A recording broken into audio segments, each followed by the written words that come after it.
News to you کے معزز ناظرین، السلام علیکم۔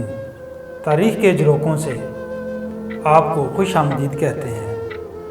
آج 27 اگست ہے اور 27 اگست کے حوالے سے دنیا بھر میں ہونے والے اہم واقعات، اہم شخصیات کی ولادت اور وفات کے متعلق آپ کو آگاہ کرتے ہیں۔ پروگرام کا باقاعدہ آغاز کرنے سے پہلے آپ سے گزارش ہے، اگر آپ نے ابھی تک ہمارا چینل سبسکرائب نہیں کیا تو چینل کو سبسکرائب کر لیجئے اور ساتھ ہی بیل آئیکن کو بھی پریس کر دیجئے تاکہ ہمارا کوئی بھی نیا پروگرام اپلوڈ ہوتا ہے تو اس کا نوٹیفیکیشن آپ کو موصول ہو سکے۔ پروگرام کا باقاعدہ آغاز کرتے ہیں۔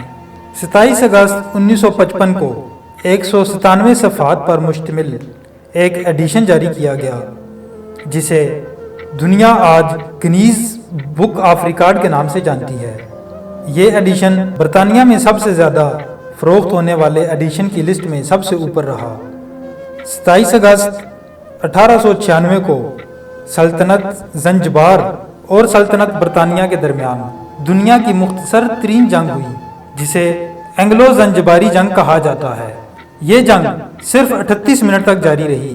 اس جنگ میں برطانیہ کی بڑی فوج کے پاس 1050 سپاہی موجود تھے جبکہ زنجبار کے پاس 2800 سپاہی تھے، لیکن اس مختصر ترین جنگ میں برطانیہ فاتح قرار پایا اور زنجبار کے 500 سپاہی مارے گئے جبکہ برطانیہ کا صرف ایک سپاہی زخمی ہوا۔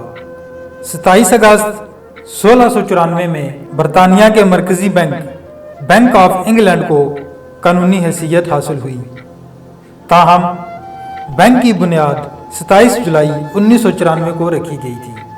ناظرین، 27 اگست 1974 کو پاکستان کے مشہور کرکٹر محمد یوسف کی پیدائش ہوئی۔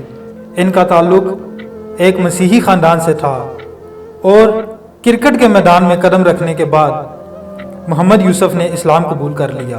27 اگست 2008 کو پاکستان سے تعلق رکھنے والے اردو کے ممتاز شاعر، محقق اور ماہر اقبالیات جعفر بلوچ اس دنیا فانی سے کوچ کر گئے۔